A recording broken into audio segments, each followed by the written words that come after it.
हरे कृष्णा, राधे राधे। आज हम सभी साधक श्री चैतन्य महाप्रभु की चरितावली श्रवण कर रहे हैं। प्रसंग है नवद्वीप में दिग्विजयी पंडित। बहुत सी सभा में ही पंडित होते हैं। सभा में तो वे इधर उधर की बहुत सी बातें कहकर लोगों पर अपना पांडित्य प्रदर्शन कर देंगे, किंतु एकांत में वे यथावत किसी शास्त्रीय विषय पर विचार नहीं कर सकते। बहुत से अपने पांडित्य को पंडितों के ही सामने प्रकट करने में समर्थ होते हैं। जो उनके विषय को समझने में असमर्थ होते हैं, उनके सामने वे अपना पांडित्य नहीं दिखा सकते। बहुत से अपने घर की स्त्रियों के ही सामने अपना पांडित्य छांटा करते हैं, बाहर उनकी बातें भी नहीं बनती, और बहुत से अपने पांडित्य का मूर्खों पर ही रौब जमाया करते हैं। बुद्धि व लक्षण से पांडित्य के अनेक प्रकार हैं। भगवत प्रतिभा भी एक अलौकिक वस्तु है। पता नहीं किस मनुष्य में कब और कैसी प्रतिभा प्रस्फुटित हो उठे। अच्छे गायकों को देखा है, वे पद को सुनते सुनते ही कंठस्थ कर लेते हैं। सुयोग्य गायकों को दूसरी बार पद को पढ़ने की आवश्यकता नहीं होती, एक बार के सुनने पर ही उन्हें याद हो जाता है।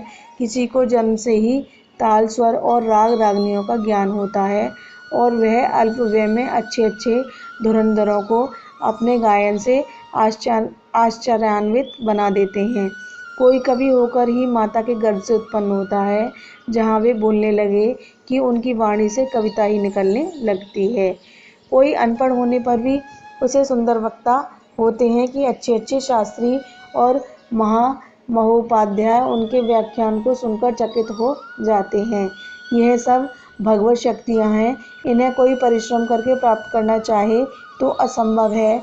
ये सब प्रतिभा के चमत्कार हैं, और यह प्रतिभा पुरुष के जन्म के साथ ही आती है। काल पाकर वह प्रस्फुटित होने लगती है। बहुत से विद्वानों को देखा गया है, वे सभी शास्त्रों के धुरंधर विद्वान हैं, किंतु सभा में वे एक अक्षर भी नहीं बोल सकते। इसके विपरीत बहुत से ऐसे भी होते हैं जिन्होंने शास्त्रीय विषय तो बहुत कम देखा है, किंतु वे इतने प्रत्युत्पन्न मति होते हैं कि प्रश्न करते ही झट उसका उत्तर दे देते हैं। किसी भी विषय के प्रश्न पर उन्हें सोचना नहीं पड़ता। जो प्रश्न सुनते ही ऐसा युक्त उत्तर देते हैं कि सभा के सभी सभासद वाह वाह करने लगते हैं। इसी का नाम सभा पांडित्य है।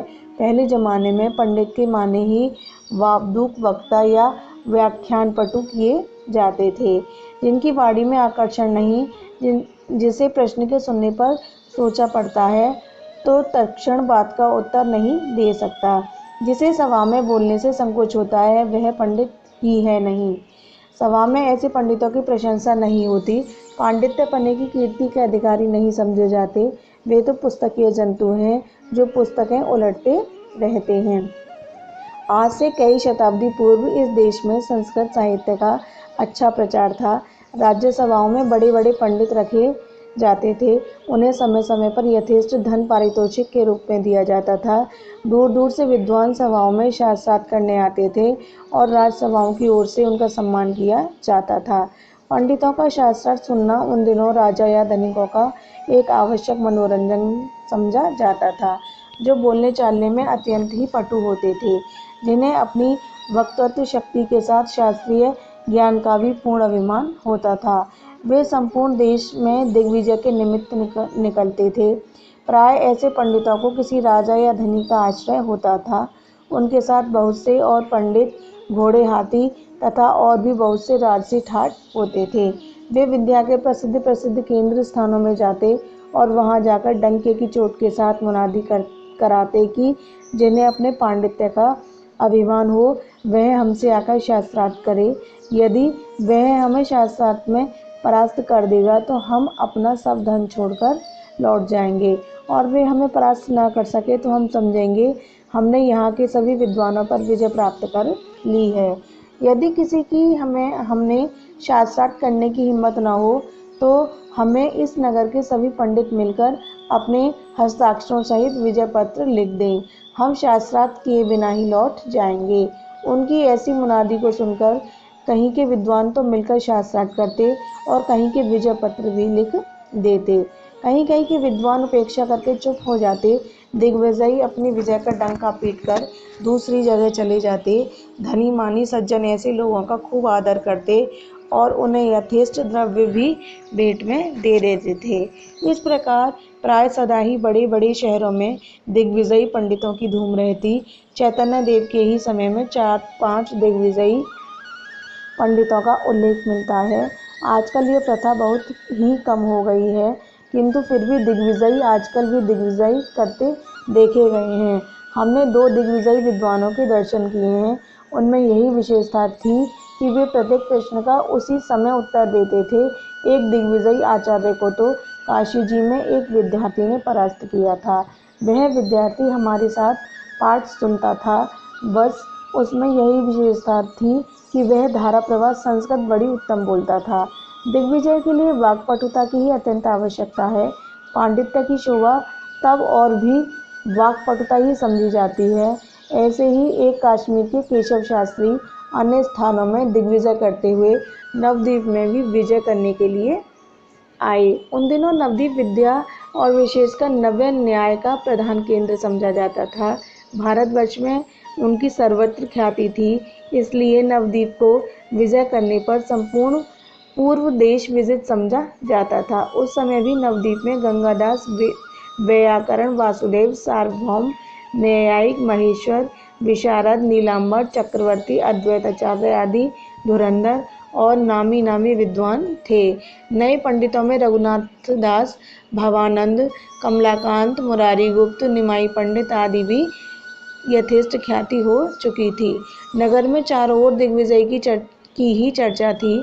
10-5 पंडित और विद्यार्थी जहाँ भी मिल जाते, दिग्विजय की ही बात छिड़ जाती। कोई कहता नवद्वीप को विजय करके चला गया तो नवद्वीप की नाक कट जाएगी। कोई कहता अजी न्याय, वह क्या जाने। न्याय की ऐसी कठिन पंक्तियां पूछोगे कि उसके होश दंग हो जाएंगे। दूसरा कहता उसके सामने जाएगा कौन। बड़े बड़े पंडित तो गद्दी छोड़कर सभाओं में जाना ही पसंद नहीं करते। इस प्रकार जिसकी समझ में जो आता वह वैसी ही बात कहता। प्राय बड़े बड़े विद्वान सभाओं में शास्त्रार्थ नहीं करते। कुछ तो पढ़ाने के सिवा शास्त्रार्थ करना जानते ही नहीं।